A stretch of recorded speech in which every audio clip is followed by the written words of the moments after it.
ارشاد بھٹی صاحب، آپ بڑی دفعہ سوشل میڈیا کی ریگولیشن کی بات کرتے رہے ہیں، آپ سمجھتے بھی ہیں کہ قوانین ہونے چاہیے.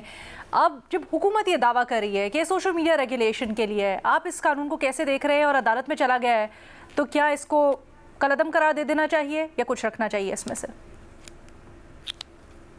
میڈم شیخ، سوال پہ آنے سے پہلے بتاتا چلوں، یاد کراتا چلوں کہ پیکا جو ترمیمی بل ہے اب وہ قانون بن چکا ہے. لہٰذا میں ہر بڑے آدمی اور ہر بڑے گھر سے معذرت چاہتا ہوں کہ اگر میری اس گفتگو میں کسی کی دل آزاری ہو یا میری اس گفتگو سے کوئی جرم پر اکسایا جائے، یا میں مسلمان ہوں، نظریہ پاکستان پر یقین رکھتا ہوں اور میں دہشت گرد فرقہ وارانہ چیزوں سے دور بھاگتا ہوں، تو لہٰذا معذرت چاہتا ہوں اگر کوئی دو چار جملے نیچے اوپر ہو گئے. آپ اب دھیان کیا کریں، ہونا ضروری نہیں ہے، ہمیں لگے بھی تو آپ کے خلاف ہم کیس کر سکتے ہیں ویسے. جی مجھے پتا ہے، میرا تو گھر ہی ایسا ہے کہ گھر سے ہی میرے خلاف کیس ہو جائے گا، تو پھر آگے کیا ہے. دوسرا میڈم شیخ، مظہر عباس صاحب کا بھیجا ہوا جو شعر ہے وہاں سے شروع کروں گا کہ متائے لوح و قلم چھن گئی تو کیا غم ہے، کہ خون دل میں ڈبو لی ہیں انگلیاں میں نے، زباں پہ مہر لگی ہے تو کیا کہ رکھ دی ہے ہر ایک حلقہ زنجیر میں زباں میں نے. میڈم شیخ، 17/6/2021 شہباز شریف، میڈیا کی زبان بندی ہے، صحافیوں کی زبان بندی ہے، ہم پیکا اس کالے قانون کی سخت مذمت کرتے ہیں، اسے فی الفور واپس لیا جائے. میڈم شیخ، 17/11/2021 مریم نواز صاحبہ، آپ مریم نواز صاحبہ کے لفظ سنیے گا، ایک ایک لفظ میں آج کی ایک ایک کہانی ہے، بڑے مزے کے لفظ بولے ہیں. انہوں نے کہا جو بخشش سے اقتدار میں آتے ہیں، جو بخشش سے اقتدار میں آتے ہیں وہ قانون سازی عوامی مفاد میں نہیں کرتے. یہ قانون سازی صحافیوں کو سبق سکھانے کے لیے کی جاتی ہے. جب آپ میڈیا کا گلا گھونٹتے ہیں تو پاکستان کا گلا گھونٹتے ہیں. میں میڈیا ریگولیشن میں بالکل یقین نہیں رکھتی. جہاں میری ضرورت پڑے گی میں اور نواز شریف آپ کے ساتھ ہوں گے. کل کو جب مسلم لیگ اقتدار میں آئے گی تو میں یہ وعدہ یاد رکھوں گی. احسن اقبال صاحب، 23/2/2023 پیکا کالا قانون لا کر آپ نے ثابت کر دیا ہے کہ آپ جمہوریت پر یقین نہیں رکھتے. یہ عمران خان کو کہہ رہے تھے.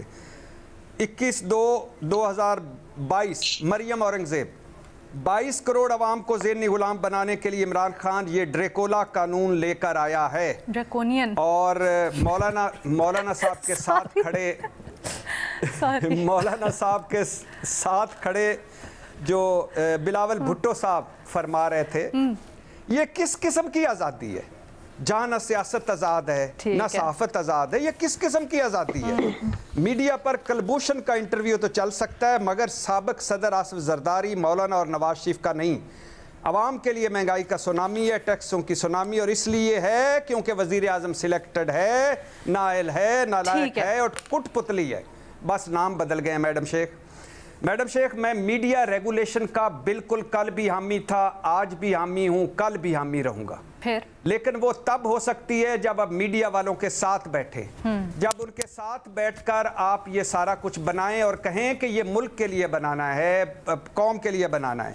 یہ جو پیکا قانون ہے یہ بنیادی انسانی حقوق کے خلاف ہے، آزادی اظہار رائے کے خلاف ہے، آئین کی روح کے خلاف ہے. اب آپ آخری چند جملے کہ آپ اندازہ کریں کہ social media protection regulatory authority بن گئی، قومی سائبر کرائم تحقیقاتی ایجنسی بن گئی، اور سوشل میڈیا شکایت کونسل بن گئی، اور 16 قسم کا مواد غیر قانونی ہے، 16 قسم کا، اور اتنا ہے کہ اس میں کوئی بھی آ سکتا ہے.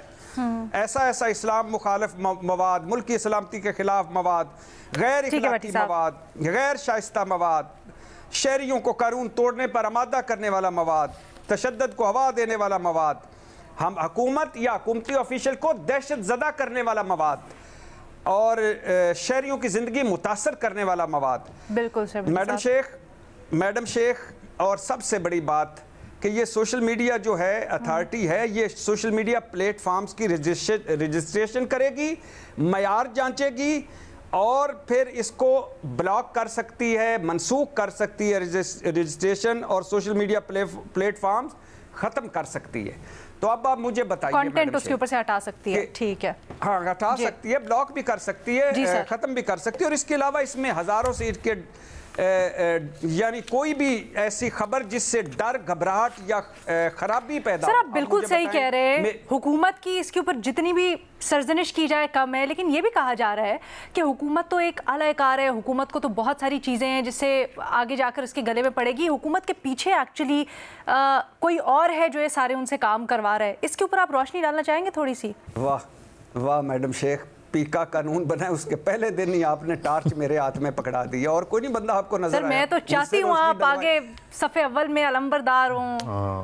تو سر میڈم شیخ, آج اگر آپ نے مجھے علمبردار بنا ہی دیا ہے تو میں بن جاتا ہوں. سر میڈم شیخ, حکومت میں ہے وزیر اعظم شہباز شریف, وزیر اعظم پاکستان ہے شہباز شریف, ٹھیک ہے, ایک کابینہ ہے, ایک پارلیمنٹ ہے. تو میں نے ووٹ تو خیر کس کو دیے تھے, نکلے کس سے وہ تو چھوڑ دیجئے, لیکن میرے لیے جواب دے تو یہ میرے وزیر اعظم ہے نا. اس وقت شہباز دور ہے. اس پہ ایک کامنٹ اگر میں لینا کر دوں, کیونکہ جب ہم اس دن سینٹ کمیٹی کے اجلاس سے نکلے اور ہم نے پیپلز پارٹی اور دیگر رہنماؤں سے پوچھا تو انہوں نے تو ہاتھ کھڑے کر دیے کہ ہم تو مجبور تھے, ہمیں تو یہ پاس کرنا ہی تھا. مجبور تھے کوئی میرے خیال سے جی مجبور تھے, ہم مجبور تھے, ہمیں یہ کرنا تھا, یہ صاف صاف انہوں نے کہہ دیا, اور اسی لیے 15-20 منٹ میں کمیٹی نے پاس کر دیا. اور میرے خیال سے کوئی حیرت کی بات بھی نہیں ہے, ہائبرڈ رجیم ہے اور گورنمنٹ پیچھے ہے, ادارے آگے ہیں, تو اس قسم کا قانون ہو سکتا ہے کہ وہاں سے آیا ہو. بٹ ہمیں یہ نہیں بھولنا چاہیے کہ 2016 میں جب نون لیگ کی حکومت تھی, اسٹیبلشمنٹ ان کے ساتھ نہیں کھڑی تھی, اسٹیبلشمنٹ اس وقت کی ان کے مخالف تھی. اس کے باوجود پیکا لاؤ 2016 میں نون لیگ کی حکومت لے کر آئی تھی, جس کو اس وقت بھی کالا قانون کہا گیا تھا, اور یہ کہا گیا تھا کہ یہ قانون بعد میں آپ کے خلاف اپلائی ہوگا. تو جو اداروں کا کردار ہوتا ہے وہ ہوتا ہے, لیکن یہ اپنی خواہشات کے بغیر بھی پورا نہیں ہو سکتا. اسی لیے عمران خان کو جب کہا گیا تھا کہ وہ صاف آزاد جرنلزم کے لیے ایک پریڈیٹر ہے مودی کی طرح, تو اس کی وجہ یہی تھی نا کہ اس وقت ادارے جو کر رہے تھے وہ تو کر رہے تھے, لیکن آپ کی بھی ایک خواہش ہوتی ہے, تو وہ بھی ہمیں نہیں بھولنی چاہیے. اور پارلیمنٹری جمہوریت کی گیٹ کیپر ہے نا, ہمارے لیے تو یہی ہے سامنے.